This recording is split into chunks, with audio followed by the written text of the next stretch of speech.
Listener discretion advised. Tonight, we talk about people, as they say online, unaliving themselves. We talk about having watched people die on screen. In 2004, it was 24 people jumped to their deaths from the Golden Gate Bridge in San Francisco. And that year, filmmakers had set up cameras and recorded thousands and thousands of hours of footage of what became jumps and potentially these would-be jumps. And what they captured became Eric Steele's The Bridge from 2006. Tonight, The Bridge. And again, viewer discretion is advised. RickRamos, what say you?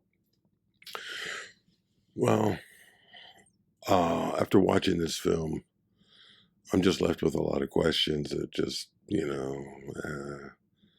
I can't really speak to the value of the film. I think when a film is made, there is an idea of either explaining something or telling a story or introducing those of us who are watching to something that we might not understand. And I think suicide is one of those great mysteries of life.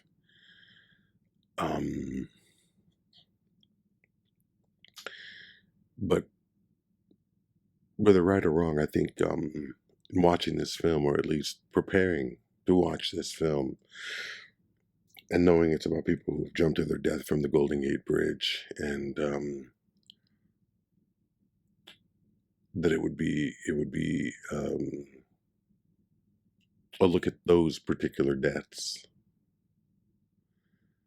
The film somewhat makes a promise that it's an implied promise that the Golden Gate Bridge itself holds some kind of allure. And the film, over an hour and 40 some odd minutes that you're watching it, over an hour and 30, I don't know how long it was, it never speaks to that allure. It never speaks to that idea of what the bridge represents to those who are looking to end their lives. And so when you're watching a film and you're trying to become invested in it, you have this idea of what you should expect from it. And when a film doesn't deliver in that respect, at least I feel cheated by it. And from watching it, there is a level of sympathy and empathy that you have for people struggling with this aspect of their life, feelings of purpose, a feeling of overwhelming depression or anxiety or meaninglessness. And there is one interview with someone who attempts to kill themselves and survives. But what you learn from that is mostly a mental condition. The truth is, the older I get, the more I wonder how it is that more people don't kill themselves every day. From the grinding pressures of a job and life and family. And I mean, I don't mean this to sound dismissive or nihilistic or in any way. I don't mean, I'm not looking for jokes here. I really do wonder how the fuck it is that more people don't choose that way out. And from watching this film, I'm left with the same questions that I had in the beginning of the film. So subsequently, the film is very unsatisfying to me. Interesting to hear people talk about those loved ones who they've lost. Interesting to hear some of the stories of the struggles that they were going through. But ultimately, no answers, no payoff, no getting any closer to solving this weird riddle of life. So ultimately, I walk away from this film thinking to myself, this could have and should have been done better. Number one, I don't learn anything about the power of the Golden Gate Bridge in drawing people to it. And number two, I don't understand those people who from their own words, from their own accounts, from the stories surrounding them, why they would choose to take their own lives. Ultimately, very dissatisfying experience. But the conversation that surrounds it is one of how the job, family, friendships, life expectations, and such just beat the shit out of you to the point where all of it is understandable. I'm not gonna steer the conversation in any particular direction, but that seems to be the more interesting conversation as far as I'm concerned.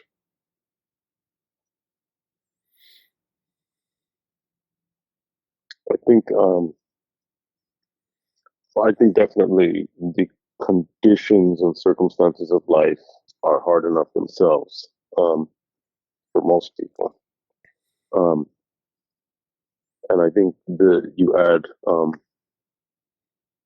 like a mental illness component, and that that even makes it harder, obviously. Yeah. But thirdly, I think there's also like I think some people find themselves even beyond something as like mundane as like, oh, my job sucks, or I got a divorce, or something along those, from that range all the way to like, okay, I have terminal cancer or something like that.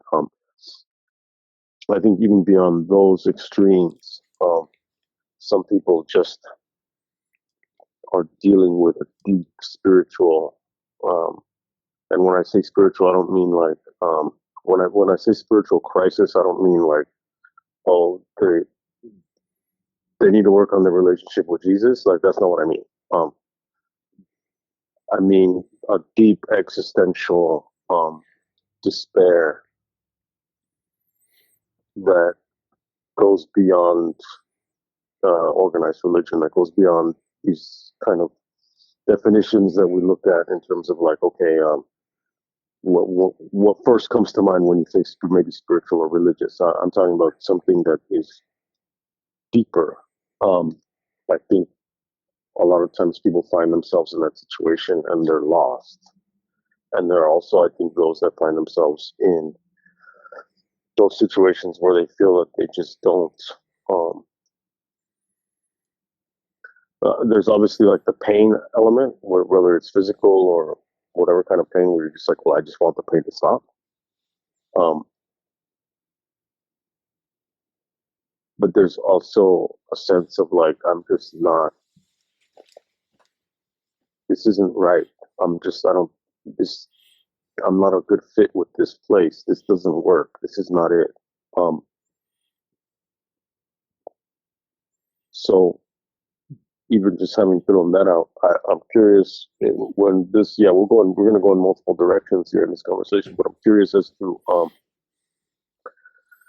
what what do you think could have gotten you closer? Um, because I mean, it's hard to try to find answers about the allure of, for one thing, like the allure of a place like the Golden Gate Bridge, which is, I think it's the most um, jumped off of place in the world, and I think it's also the place where more people choose to take their own lives in the world. Um, like, how do you, if you're not pulled by that allure, with quotes, allure, if you're not pulled by that, how can you even understand that? You know what I mean? Um, and if no one, like, his name is Kevin Hines, the guy who jumped, to jump from the Golden Gate Bridge and live to tell the tale.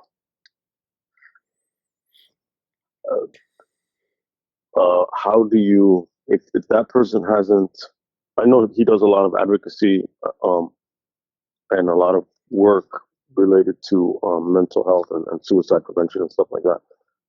But like, how does even someone like write those letters from the edge? I mean, and poets and different people have dealt with these kind of feelings throughout history. But like, what? Let me ask you two questions. One, what would you have wanted in terms of like to arrive at a place where you understood more? And then second, and this is what I'm springing on you, it's kind of hard to it's hard to say, but I mean, like, if you were to make a film about this, how would you have done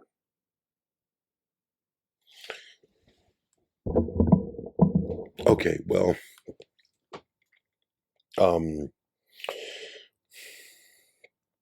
would have talked to a psychiatrist. I would have had a psychiatrist who specializes in depression, and have them, as a talking head point, discuss the either the history of the bridge or the history of people who have come to him or her, and discuss their fascination with death, or their belief that death was the only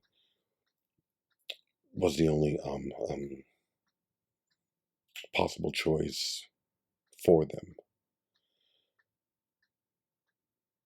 In the number of people that they would have spoken to, I imagine for them to set up, for the filmmakers of this film to set up a camera and document 23 people jumping to their death from the bridge, capturing 23 lives ending there. It would seem to me that this is something that would have been discussed in psychological circles, in psychiatric circles. And I think to specifically focus on that as what you build this film around, you would have to address it. And I think the documentation is out there somewhere,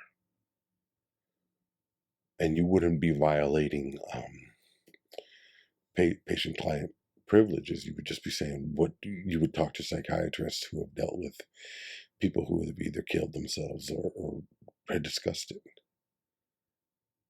and there could be an explanation for that. That being said,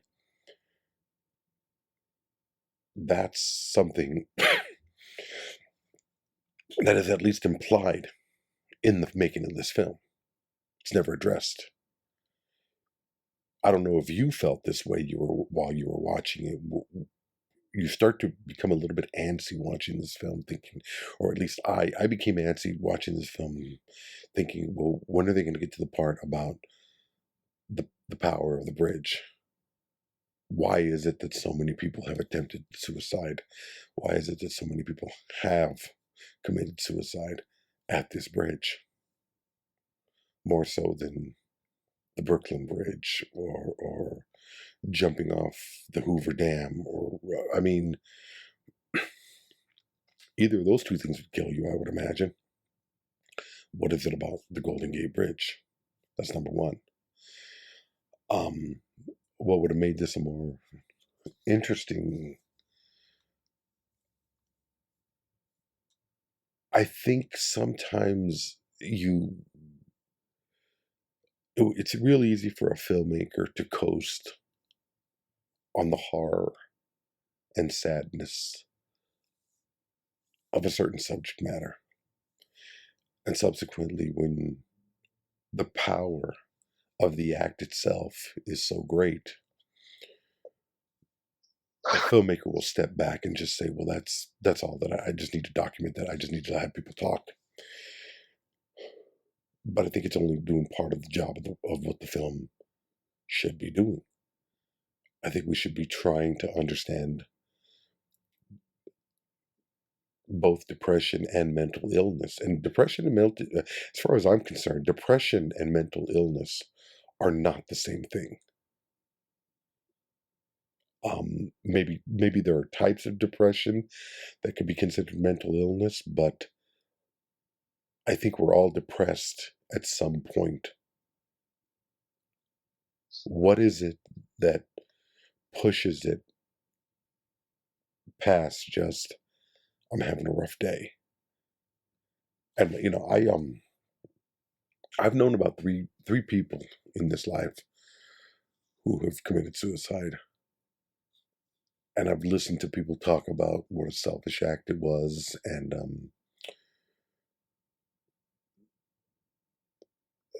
how mean it can be to those that remain. But I've always felt that the people are doing it for a reason. It's a tremendous choice that one has to make. And who knows if they're not changing their mind in the last millisecond before death.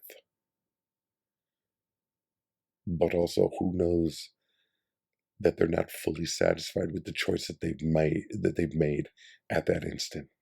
Nobody can say. I mean, it's just impossible to know. But I think it's important to understand how you get to that place. How you get to an understanding where I have no alternative but to take my own life. And I've said in the past, I would never take my own life. And some people say it's joke. Some people think I'm saying it jokingly because what I'm saying is I don't want to give these fucks the satisfaction of watching me go. But there is some truth to that. When we were talking about this before the mic, the monotony, the pointlessness, the bullshit that you endure every 8 hours while you're at work, the half hour before you get to work, the hour in preparation for work, the cooling down period after you get home from work. I mean, it's such a miserable fucking existence because there is something more that you could be doing, but you need that money. You need that rent. You need to be able to provide. I want to know, and this is completely separate from the Golden Gate Bridge. The Golden Gate Bridge, I feel like the Golden Gate Bridge in this film is kind of like is a centerpiece to build the story around. It's a MacGuffin, basically. It is a MacGuffin, but a MacGuffin, but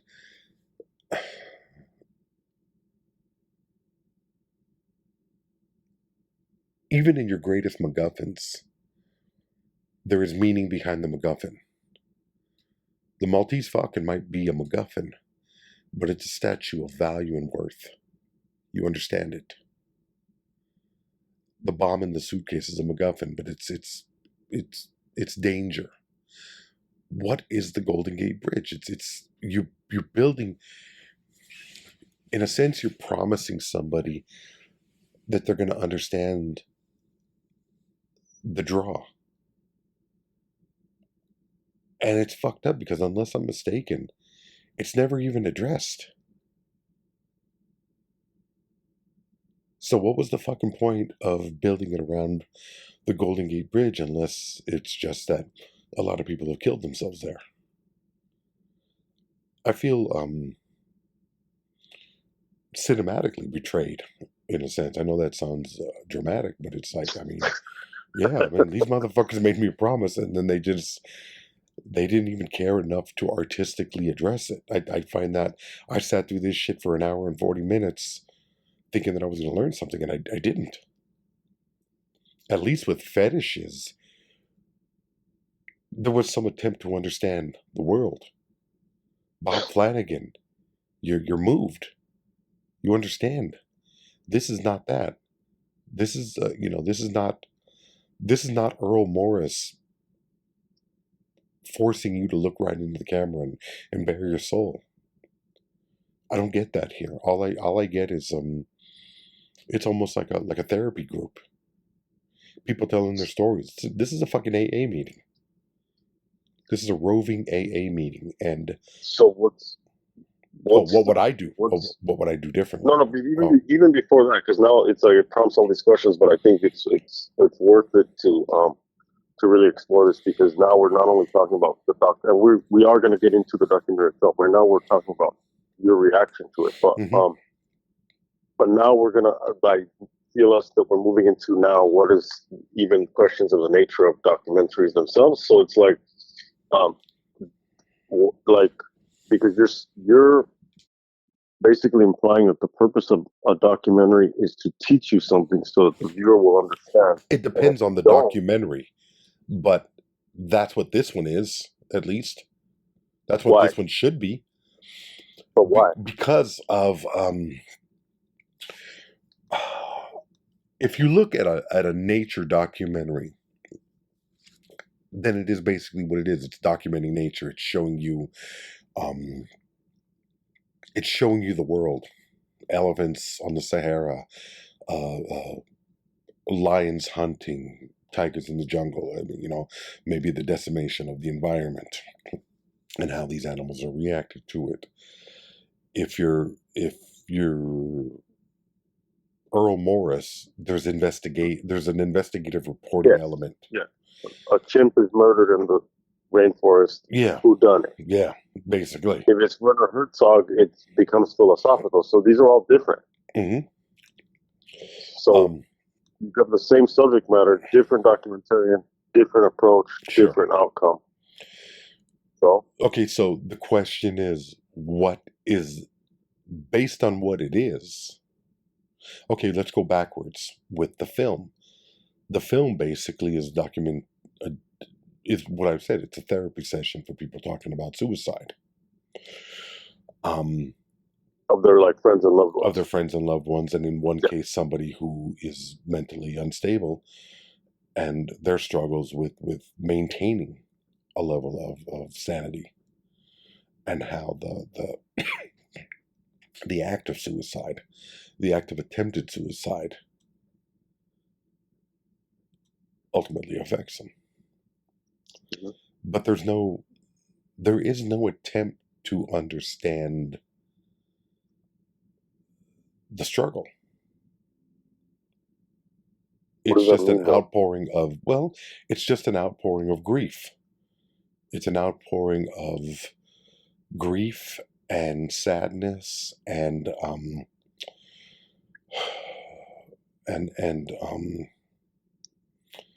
ignorance, being left in the dark onto the struggles of your friends. It's a sense of powerlessness. But there's no way of there's no attempt to understand what drives it. And I feel like that was something that is alluded to, but is not gone into depth for. Like, a lot of people leave writings. There's samples of writing. I'm sure if there's samples of writing, then there are probably journals. Why aren't some of these journals, why aren't there excerpts? Why aren't you making the attempt? I think this is just fucking easy filmmaking. Just like, let's put the camera here. Let's capture people speaking emotionally about something that I could sit here and I could tell you about my cousin killing himself. I've told you the story. Yeah. And I could do it in such a way as to make it a grand thing. But it's just a story. It would be good as a narrative. I mean, it's just a story as much as you make it just a story. Yeah, basically. But that's not what this thing is, unless that's what it was meant to be. And I But how don't do you know? think, because number one,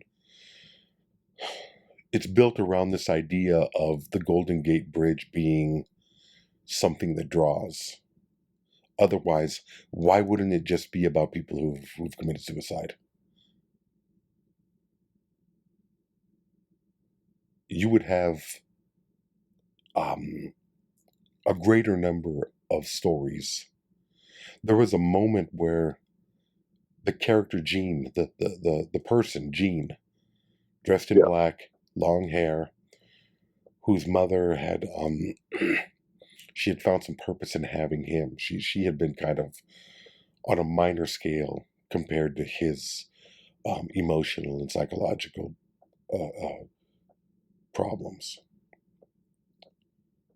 A friend of his mom is speaking to the camera. No, no, no, no. It's a different character who said, a young woman who's oh, okay. Jean's friend says, call the me woman, the before old, you do it. The older woman, yeah, call me yeah, before you do it. Do not leave without saying goodbye.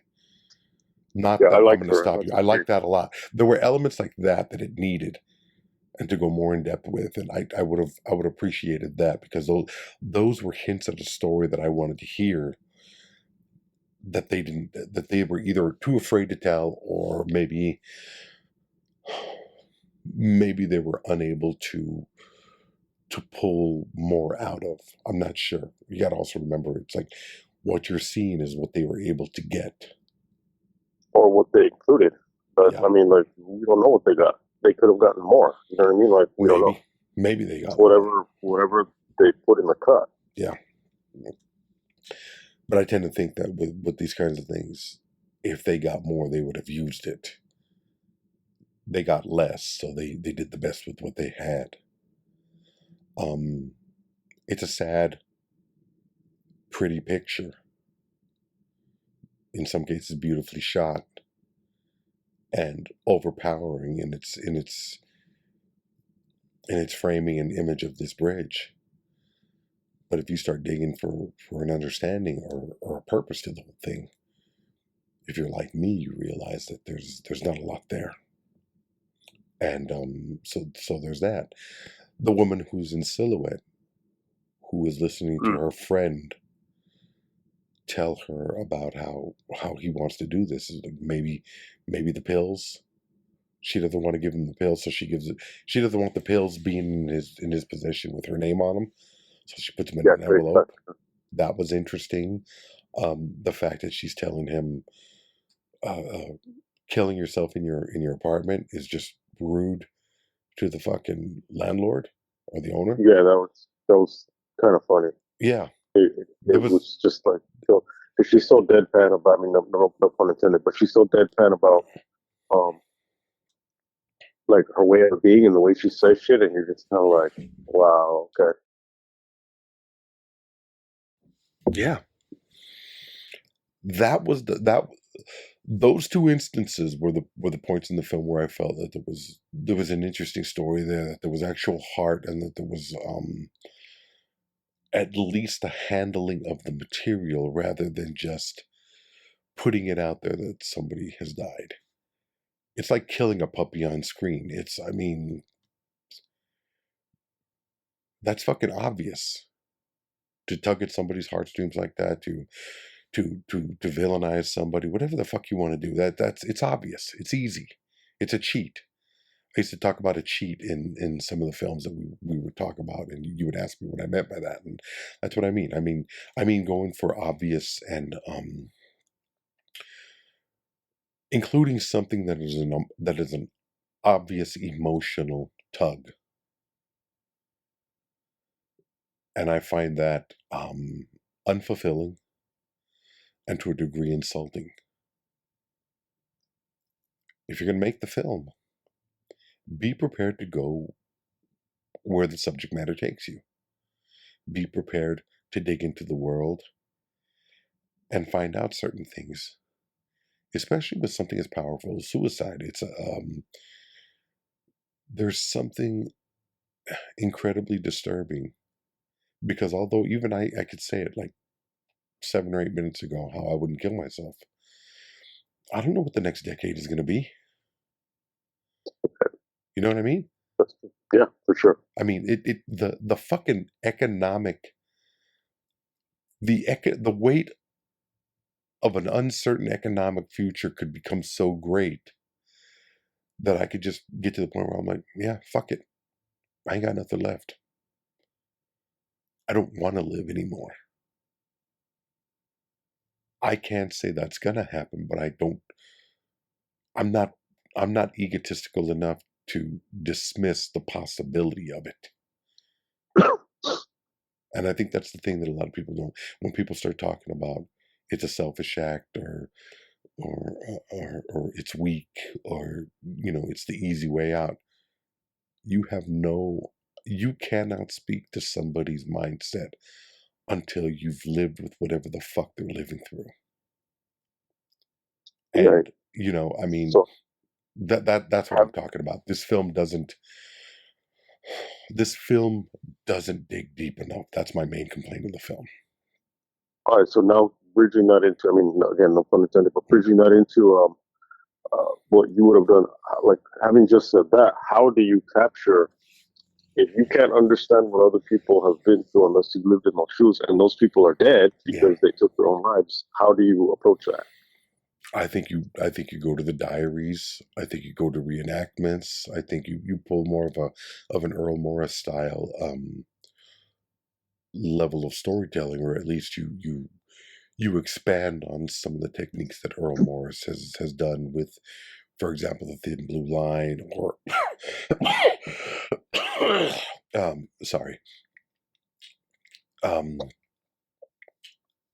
maybe Gates of Heaven, where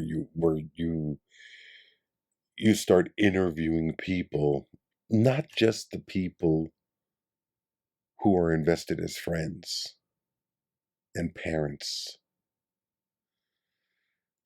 I think there needs to be a clinical.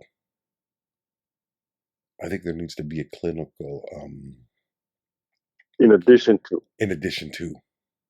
Yeah, the problem I have with let me just jump in. The problem I have with I know you're not saying this, but if it were to just be like psychiatrically focused, that what it does is it forces the subject matter into that one corner, and it just becomes a medicalization of suicide. Yeah. Which is just purely a materialist perspective, and it's kind of like it becomes, well, it's always as a result of some form of mental illness, and it's basically like I mean, I'm exaggerating, like in terms of like, but taken to its conclusion, it becomes like, okay, we're going to talk about love, but I'm a psychiatrist, so at the end of the day, love is nothing more than a chemical reaction in the brain.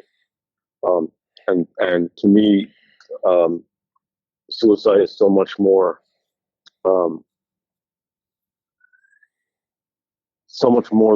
than something medical and something clinical. I agree with that. So, but I do see where you're coming from in terms of like the not only the psychiatry, but the psychology of suicide, and I mean, for that matter, the philosophy of suicide. Camus talks about that. That's like the central question of philosophy. That's the central question of life. Is life itself worth living? Like, to him, life had no inherent meaning. So if life is absurd and there is no inherent meaning to it, how does that affect us? And oftentimes, like, there's an attribution to him that says the meaning of life is whatever prevents you from killing yourself. I don't know if I'd go that far with it, but I would agree that there is no inherent meaning in life. I think. I mean, but there's also, I mean, it's his particular kind of existentialist adjacent fucking view of life, which is to say, it's meaningless, and the only meaning of life is the meaning that each of us is forced by virtue of the fact that we exist. We are forced to create that meaning somehow. Well, it's yeah, you say no inherent meaning, but that doesn't mean meaningless. It means I think it Yes, correct. yeah, like I think with certain people you come to a point where it's like you know, as silly as it may seem, this podcast once a week is an aspect of the meaning of my life. There is an 100%. importance, yeah, there is an importance in being able to express yourself and talk freely about the things that you care about, especially when you contrast that with the inability to speak freely and have intelligent conversation on a daily basis at whatever job you work at. Um, if you ask me, that's the meaninglessness of life, the job, except that it provides the funds necessary for us to do this or vacation or stock my bookshelf, stock my movie shelves, continue to find the meaning that I have established for myself. But who's to say that these people, I think the problem, when you add the mental anguish into it, when you add schizophrenia, because there's at least one case of schizophrenia in the story, and there's one case of, I think, bipolar. But I want to know more the story of somebody who's just so depressed by life that they can't see the point in going forward. To me, that's the more interesting story because that's the more relatable story. That's the story that all of us have at one point or another. And if you say that's not the case with you, I think, well, you're either a very blessed and privileged person or you're a fucking lying cunt. Because I don't think there's any middle ground there. I think, and I'm leaning towards the lying cunt. I really am, because I think that we all reach a point in this life where we're like, it would be easier if I weren't here. I've thought about that. I don't know anybody who hasn't. Well, I mean, I don't want to give the bastards the satisfaction. And even that, nobody gives a fuck. Nobody really wants to see me dead. I'm making more out of it than I am. I'm making myself the superhero in my own fucking bullshit story. I mean, like yeah, every documentary or every film Yeah. is about whether or not you like it. You know what I mean? So Yeah. it's kind of like you are the center of the universe, as we all are in Yeah. our own heads. You know what I mean? Like, Sure. but um, the and at this point it was like maybe 25 years ago. Yeah, I was talking to I was having a lot of anxiety, and I was talking to a psychiatrist because I was going to start taking anxiety pills. And I was having these like panic attacks and all this crazy shit. And one of the questions I remember that he asked me was if I thought about suicide. If I had ever thought, he didn't say, "Have you ever thought about harming yourself?" Or have you ever? He said it very generally. Um, have you ever? Or do you think about suicide? And I was like, "But yeah." But I was very quick to as a young 20-something to be like, hang on though, asshole. Like, Yeah. I think of it as You're a not going to subject matter. 5150 me, motherfucker. That's not how this is going to work. Yeah, I get you. Yeah, fuck you. You know what I mean? Like, there's a lot of shit I think about. I think it's fascinating because I think a lot about death. Um, I think of those topics. I think a lot about this kind of material. I think about it as a subject matter because it's interesting to me, but I don't think about it as an option. The way, yeah. You were saying I'm something. sorry? No, you were going to say? Yeah, and he was just kind of like, and it was just kind of like, man, fuck you. Like, if my answers scare you, Yeah. stop asking scary questions. I don't look at it like I wouldn't have answered that question that way. I wouldn't have. If somebody asked me, "Do you think about suicide?" I would say no. I think of not existing. It's not the same thing. Right, but I mean that would be the aftermath. It's It like, would. okay, well, how would not existing? You're thinking about mortality, basically. I'm thinking of no longer existing and no longer having the pressures. Like, if I didn't exist, I wouldn't have the pressures. Yes, But but I would like, I also mean, be giving up the things that I do care about, of the course, things that I yeah. do I mean, love in this life. that's what we all think about. You know what I mean? And and we all think about like, yeah, wouldn't it just be fucking easier if I went back to sleep? Hmm. Forget like jumping off a bridge. Just like let me just turn off my alarm and just go back to sleep. And in that span of time that I'm back to sleep, it's as if I don't exist. Um, but I do, because when I wake up, not only do I have all the issues or whatever that I had when I went back to sleep, but now I have the issue that I went back to sleep. So now it's kind of like um, add to that for the person who decides to hurl themselves off of a bridge. Now this is your primary issue that you are now faced with, and you've painted yourself into that corner. Um, let's zoom out so that people can kind of understand what we're um, even kind of arguing, if not arguing, but like kind of chewing on in general is, as we said in the beginning, that Eric Steele and his crew set up cameras along Golden Gate Bridge. And yes, it's called the bridge, and it's this idea of like, I don't know if maybe it's been surpassed as the number one site for that, but at that point, or up until that point that this film was made, it was if not one of the primary sites. And so they recorded.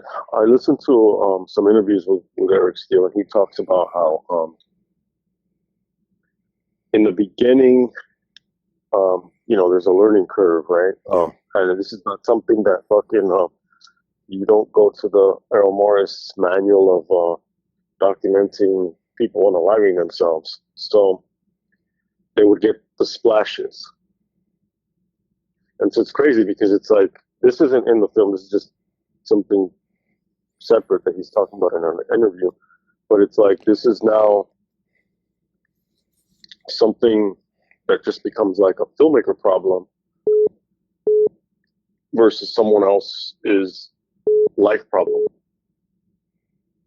And the filmmaker problem is like, they didn't know, like, they would only get the splash, and then they would see the port guard or whatever they're called, coast guard, whatever they're called, that would come in and recover the remains. And eventually they had around the clock, they had the cameras set up, and the idea was to tell no one. He had been inspired by a New Yorker piece, and he was afraid that, I guess in the late 90s, the numbers of deaths at the Golden Gate Bridge related to people jumping off it was approaching 1,000. And so people started to jump off they were trying to be number 1,000. Jesus Christ. And so he didn't want any kind of like word of the documentary being made to affect people in such a way that they would be inspired to try to appear in the film. Yeah. And so it was like a super total media blackout on it. And when they got permits to shoot, they lied, basically. When they interviewed friends and family of the people who took their lives there, they did not tell them that they had footage because they didn't want those people to get out. And he says that in his mind, and we'll get into the ethics, the questions of the ethics about filming right shortly, but in his mind, it was of greater importance to not have word get out. That was more important than the feelings of the friends and family. Although he says that he felt, that was important as well, but in terms of the math of it. So, all right, so back up. So they're filming, and they captured, of the 24 people that jumped that year, they captured 23.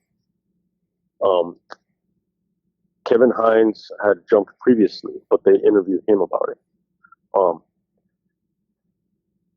And so the film is a mix of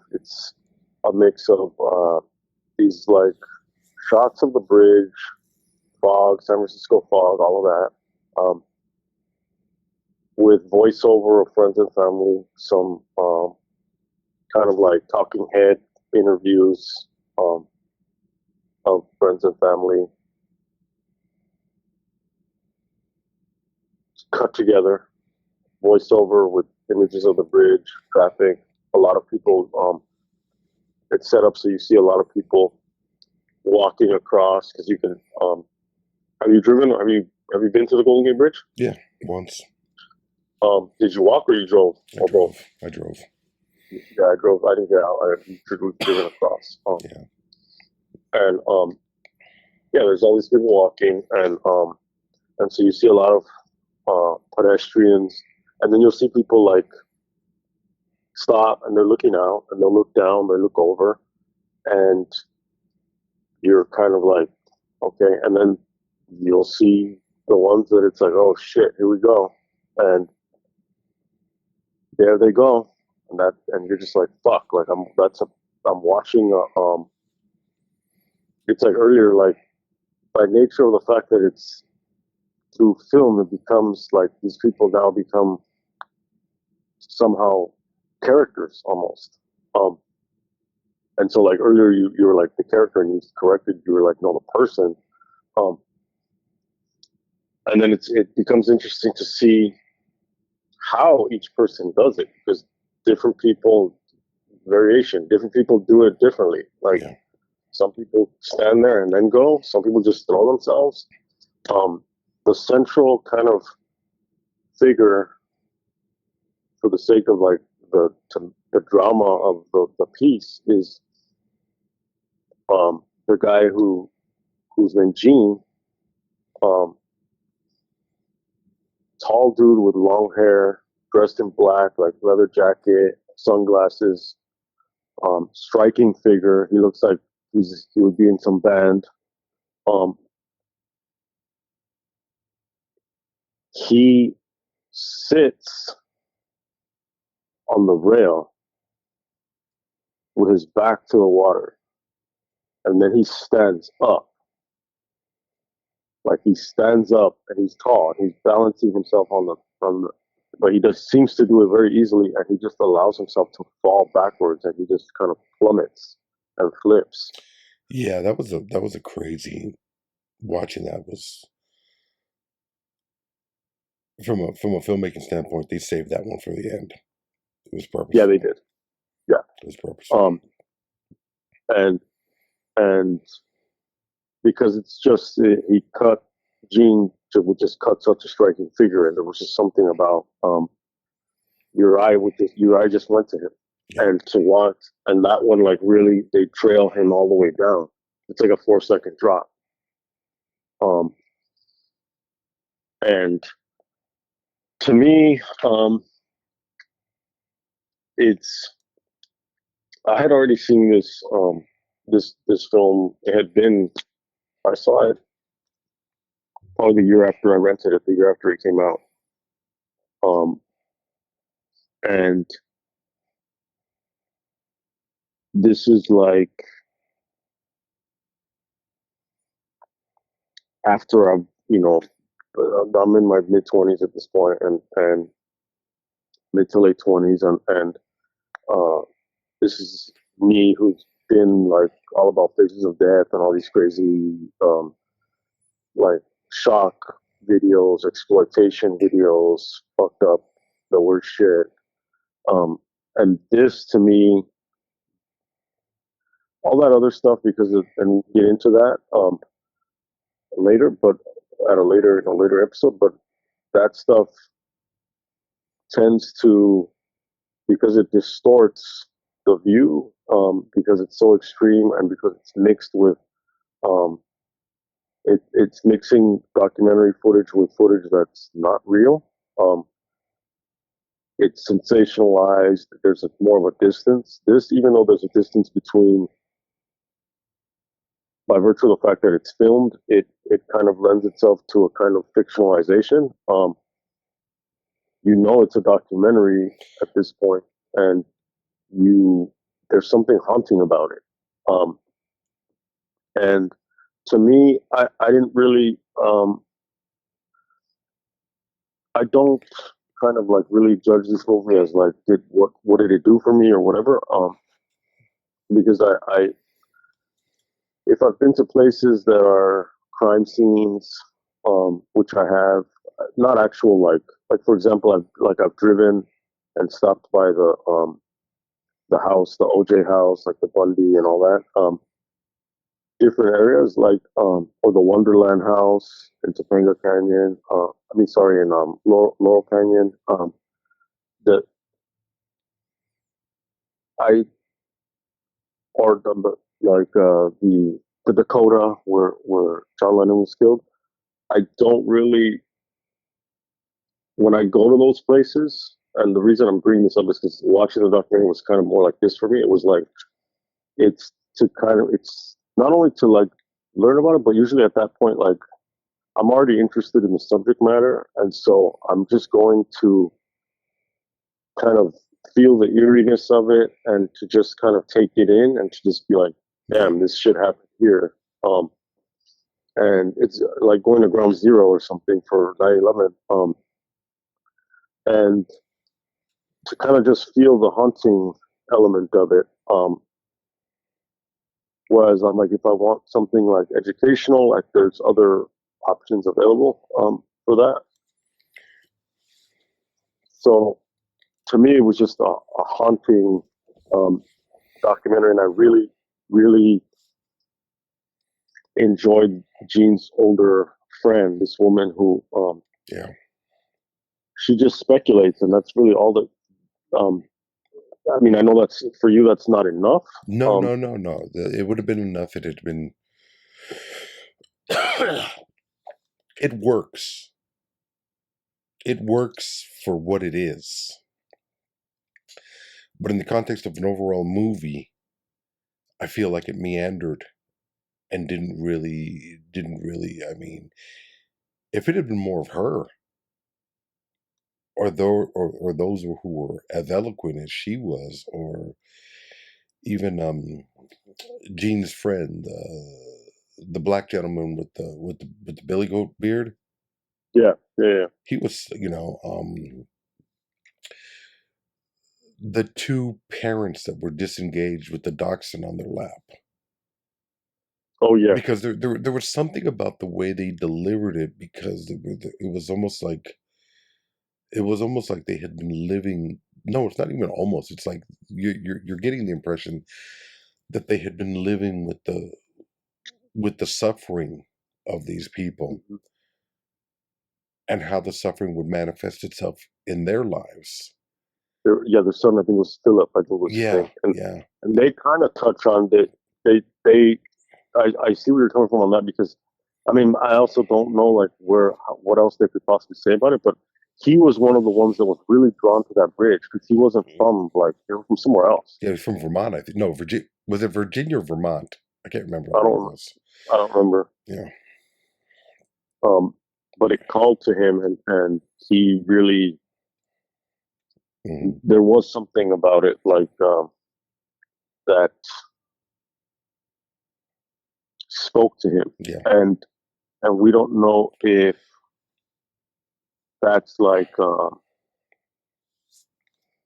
oh, this is a good place, Hmm. um, or or you just there are some places that just feel like you connect to somehow, just like in general. Yeah, but what you're describing right there is something that is not really addressed in the film. So if it had just been people talking to the camera about the struggles, the struggles of their loved ones, but also the struggles they had in living with their loved ones, and the pain that they felt in having to hear their son speak this way, or to know that their sons and daughters were spiraling out of control, or to know that um, um they were powerless. Um, the If it had just been that, it would have been moving, but it would have been therapy, and maybe it would have maybe it would have reached out to me in a way that this film didn't, because this film is is promising something different. I mean, But that's the elusive part. yeah, but there's also a fact is like, with the exception of the footage of the young woman who was pulled off the bridge, Yeah, because there they're is all, footage of yeah, of they're. someone who's saved. Yeah, Mhm. I thought some of what that guy was talking about, the distance that he had from it, describing himself as like a National Geographic wildlife photographer. I thought some of that was interesting. yeah. It I mean, was, yeah, that yeah, you know, yeah. He's a photographer that sees this girl climb over, and as he's climbing over, he's taking pictures of her, and he has to tell himself. So he's like a version of the documentarians, yeah, um, who they themselves, anytime that they thought something was going to happen, they would call the whatever the version of the port authority is or whatever. mm, But obviously, like you you you're seeing it, and what happens at that point, because all you can do is try to make the call and connect. Um, this guy that you're describing, he sees this girl, and he has to tell himself this is real, and yeah, he put like doesn't let go of the camera, but I mean lets it hang around his neck, so to speak, and like um grabs her, and he literally pulls her all back up over. Like I was surprised at how easily he was able to, or it seemed that he was able yeah, to do it. Um, and apparently that same woman, I don't know if it's her, but they show. I think it is. It may be her that they show her back again, and the cops come and take her like yeah, a different point. Um, but I mean that's the that's very elusive. This idea of what is the allure of the bridge, because even if you get you get history of the bridge, um, you don't in this documentary. But I'm saying if we were to get the bridge was built in whatever fucking year, and then so you know what I mean. I mean we learn about that, but has it always been that? Okay, we learned that. Yes, maybe no. It's kind of like you're familiar with that suicide bridge in Japan. yeah. It's like by Mount Fuji. Mhm. Like what do you do? Because this kind of thing, it reminds me of the documentary about Muscle Shoals, the production studio, um, where there's something about Muscle Shoals that had this quality. Obviously, at its most basic level, it's the studio itself, and it's the studio session musicians that made that team, where Aretha Franklin, the Rolling Stones, all these prominent bands would go, and and a lot of the music was like what would be considered black music, and the band, it was this white band of like session guys that would they would play. So a lot of shit that we listened to as rock, popular, whatever, Aretha Franklin, I think Respect was probably recorded there. Mm-hmm. It's with those guys. Okay, so we know the guys who did it. We know the studio. Okay, what makes it so special? Like, there's a part where Bono, Mm-hmm. which this is a part you fucking hate. I This hate is it. why I'm bringing it up. It reminds me of it. Yeah. So he's like talking about, he's like on the earth, and I don't even remember what he says, but he says something about, and I'm making this up because it might, but it's like there's this confluence of two rivers, and there's stories of a maiden, and the way that the rivers cross Mm-hmm. the marshes, and at night there's like a mystical air to it at magic hour, where there's something that just happens at Muscle Shoals that doesn't happen anywhere else in the world, and blah blah blah, and it creates this mythological kind of like this legend of it. How do you approach the allure of the bridge without doing that, which you also don't like? Well, that was specifically also something where Bono, and this goes back to my white prejudice, where he also had an element of Native American folklore and Native American, the souls of Native people in that land arising, and that's just usually some white people shit that annoys me. So,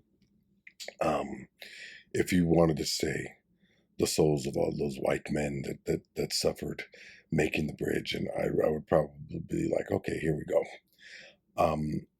It's the spiritual that really bothers me, but I mean, at least it would be attempting something. I mean, I don't have a problem with Bono being included in that film. No, yeah. My thing is just like, okay, here we go again. This is white people doing the shit that white people do, and Yeah. that's my prejudice that I fully recognize and embrace. And it could possibly be the same thing here. I don't know. I think I don't think that's.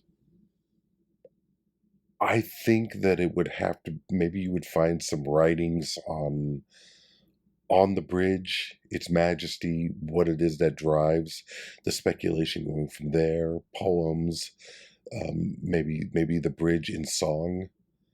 I don't know. There's an allure that just isn't. It's neither documented nor recognized. It's recognized. But it's not documented or explained. And for a movie to be built around, or at least to insinuate, because I think it does insinuate that it's going to be built around that idea. It just doesn't deliver, and it doesn't address it. I think there's a moment near the end where it starts to kind of address it, or you're going to go in that direction, and then it doesn't. When it starts doing the rapid thing of people jumping off the bridge, there's a moment that somebody says something, and but it just never crosses that line. It never completes itself. So ultimately, I'm sitting here going, oh, I've reached the end, and now I'm just as I've heard a couple of good stories about people feeling the need to end it. It's relatable, it's understandable, but I don't understand it in the bigger picture of it. As far as in the bigger picture of Golden Gate being that antenna that draws it in, that thing, that magnet, that whatever the fuck you want to call it, that pulls people towards it so that it can make sense to them. But I think there is probably something out there that speaks to it. I don't know. Yeah, I don't know why you would name this film The Bridge and then not address it. Yeah. Yeah, I mean, I guess the idea is that it's that particular bridge, but it's that bridge. But there are tons of bridges that people use for that purpose. And there's also the idea, though, that like people have to sometimes cross other bridges to get to the Golden Gate Bridge, because the Bay Bridge is like near there. You know what I mean? Or Mm-hmm. like what you said, like why not the Brooklyn Bridge? But some people, it's the idea of a suicide bridge is a thing. You know? Yeah. Well, I mean, there is a moment in And the beginning of the film where the filmmakers say they talk to a medic or an EMD, and they say or a cop, and they said, "Do a lot of people jump from here?" And you'd be surprised, yeah, it happens all you the time. know. So why don't they talk to one of them? Why don't they talk to a cop? Even if it's one of these fat ass dumb cops who are like, these fucking people, they come here, you know. I mean, it would be perspective at the very least, though. These fucking people come here with their sad songs, and they wanna express themselves. They jump off this fucking bridge, you know. I mean,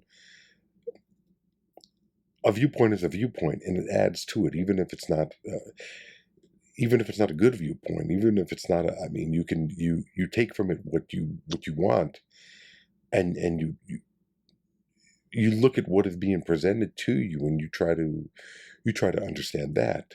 I would have been interested in a firefighter who has to pull somebody off. What is it? They understand death differently than I do. I would like to hear that, you know. I kept thinking that we were going to get more. That's the problem. Yeah. So, What do you think about the ethics of filming? And that coupled with the idea of the tone, do you think?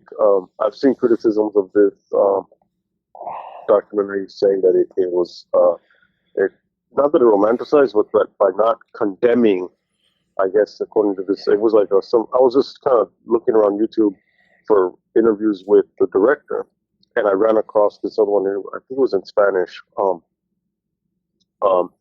and the person had this like really strong opinion that the film didn't do enough to kind of try to convince people to not attempt. Um, that it was just kind of like just a presentation of what happened that year, and that's it. yeah. So, what do you think of the ethics of filming something like this in the first place? Of the way in which it was filmed, the way all of it. Well, I go back to the idea that the old Paul Schrader line from Taxi Driver, where he talks about if you get rid of crime and punishment, you don't get rid of Raskolnikov. Mm-hmm. You just lose the work of art. Bill Hicks used to tell a joke about how pornography is defined as anything that causes sexual titillation without artistic merit. And he said that sounds like every fucking ad that I've ever seen. So I don't. To answer that, this is not an endorsement, nor is it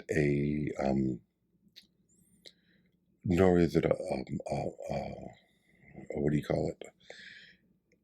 A condemnation. It's neither an endorsement nor a condemnation of suicide. It's just putting it out there that this happens. And you, as an audience member, it's left to you to decide what you take from it. Now, I take a lot from it. Although I'm giving this a negative review, I'm giving it a negative review because it doesn't fulfill a promise that I believe it makes. But it is powerful in its attempt to understand these people through the memories of the people that love them. So that part I do value. What do these critics of the film believe that it should be? A big sign that says it gets better, and you shouldn't kill yourself. Yeah, Give yourself to God. everyone, Find yourself. No. that's the thing. Is like everyone who views the film has different expectations. I mean, you have expectations Yeah. of what it's supposed to be.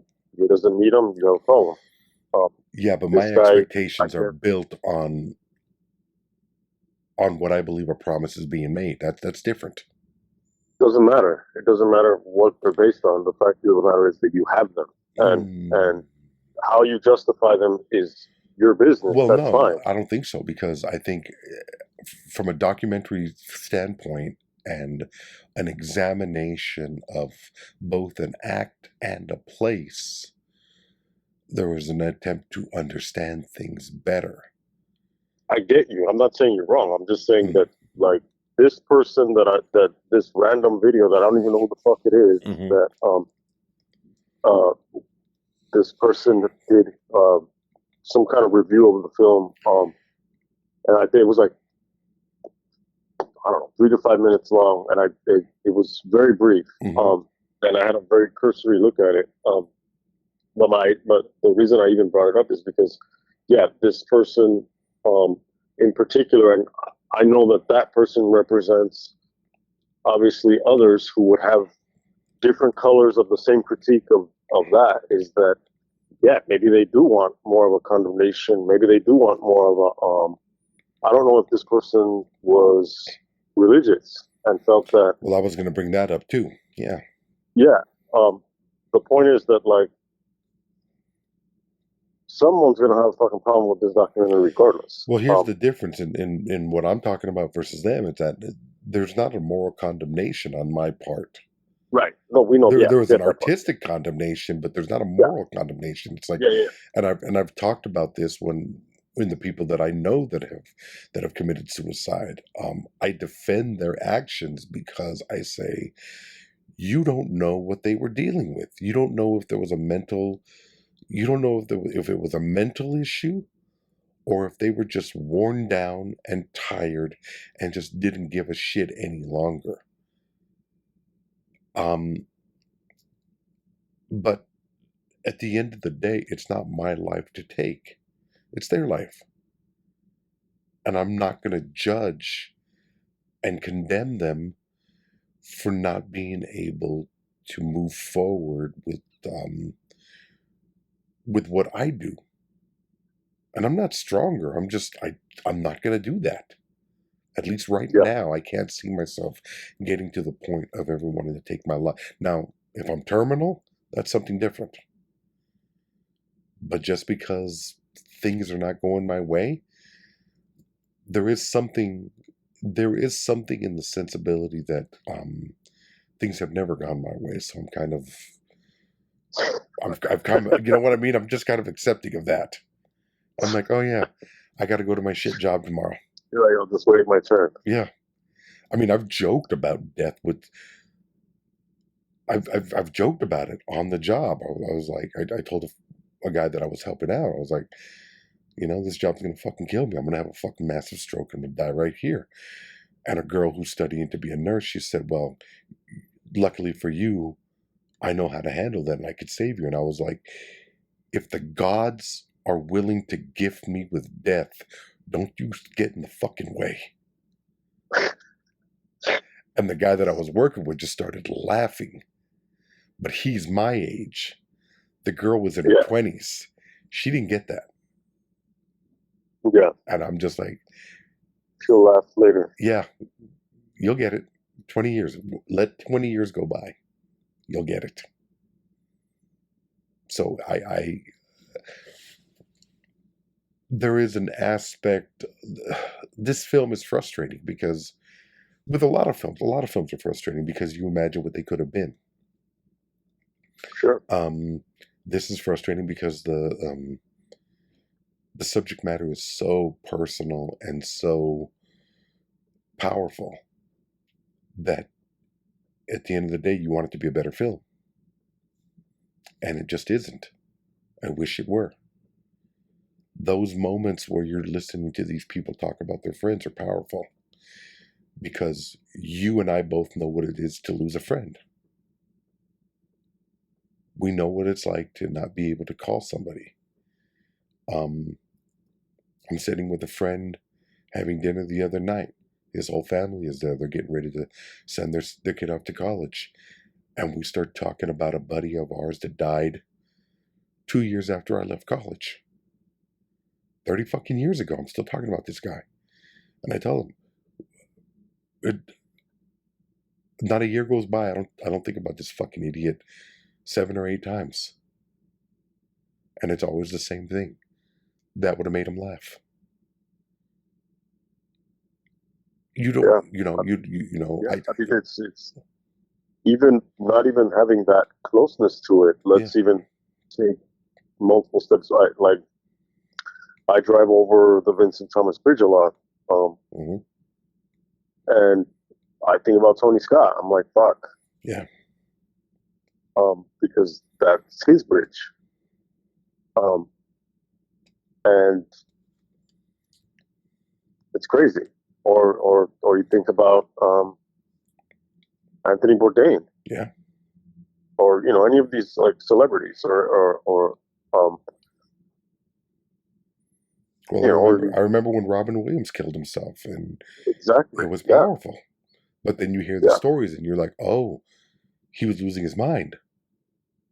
You yeah, know, like when a friend of mine and I went to see at the Directors Guild of America, we went and a salute to Richard Pryor, and Richard Pryor was there.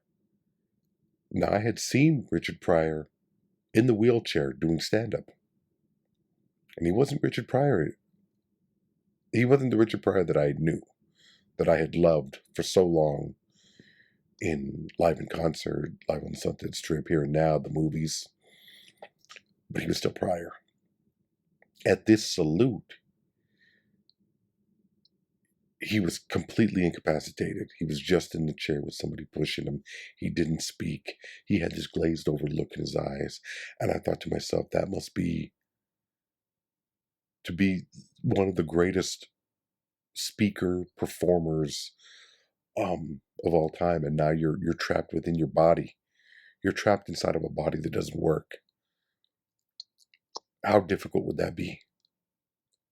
That's a guy that I would have thought, yeah, if he could have killed himself, I would have understood. Um, it's just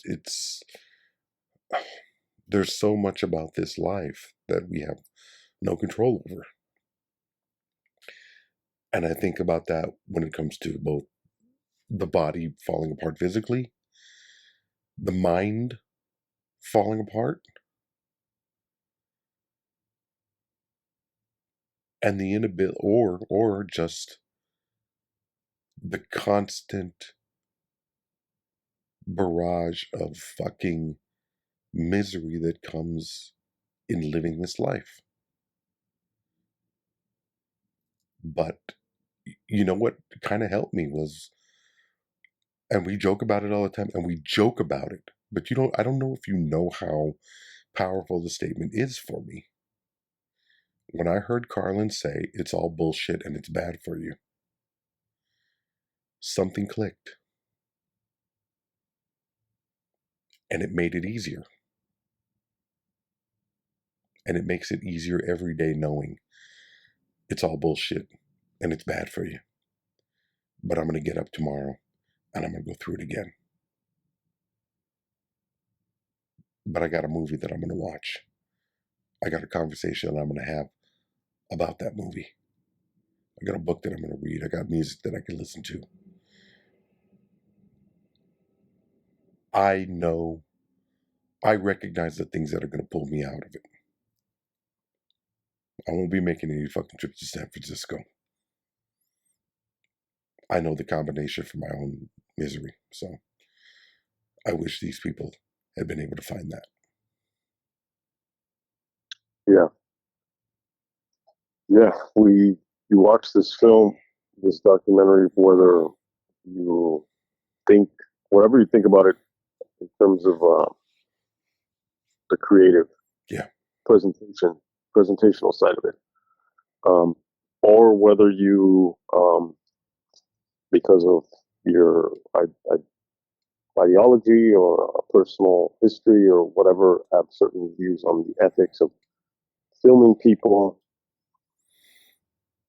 Uh, and the argument can be made that, well, I mean, there are degrees of it, but number one, they're doing this in public. Um, Second of all, it's like, do they fucking care? Yeah, in the grand scheme of things. I mean, some probably do in terms of how they're perceived beyond their death. but these are all opinions and views that each of us are going to have, regardless of what kind of choices are made by the documentarian, and in contrast or in alignment with that person's views. At the end of the day, we are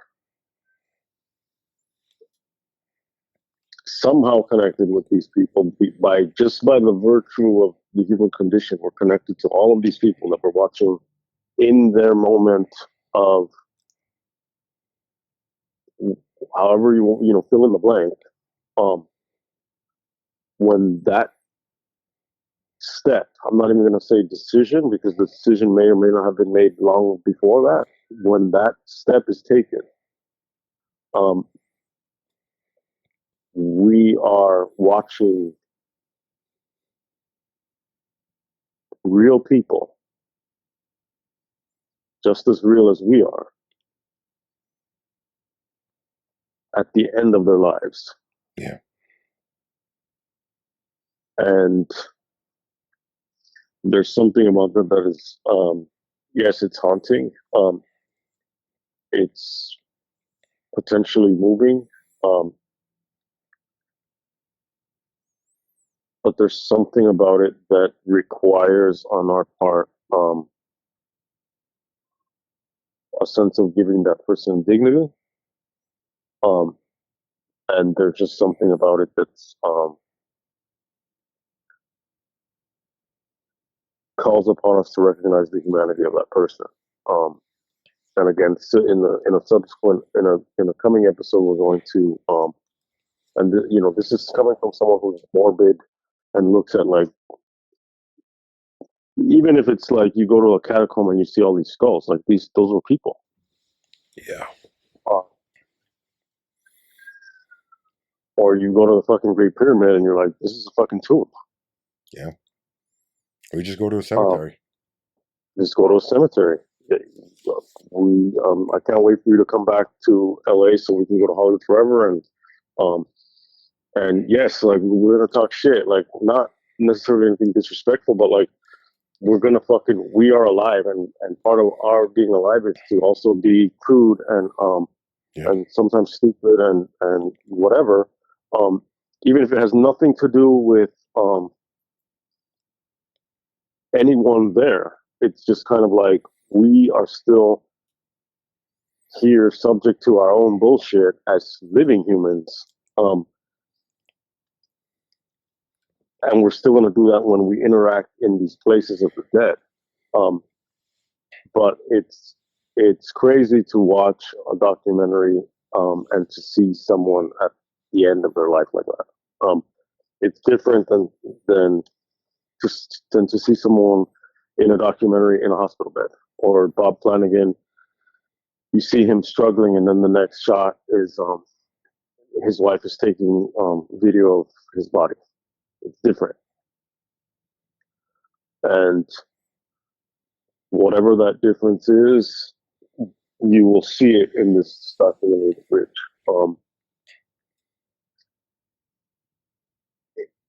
I don't know how unique it is, but regardless of however many documentaries there are similar to it, which I don't know how many there are or aren't, that whole group, if there is such a group, it is in itself unique. So it's a unique topic, and it's a unique, although it's universal, but it's a unique documentary in that sense. I'd agree. Yeah. Find us on iTunes, find us on Spotify, find us on Libsyn, and where other podcasts are streamed and downloaded. Till next time.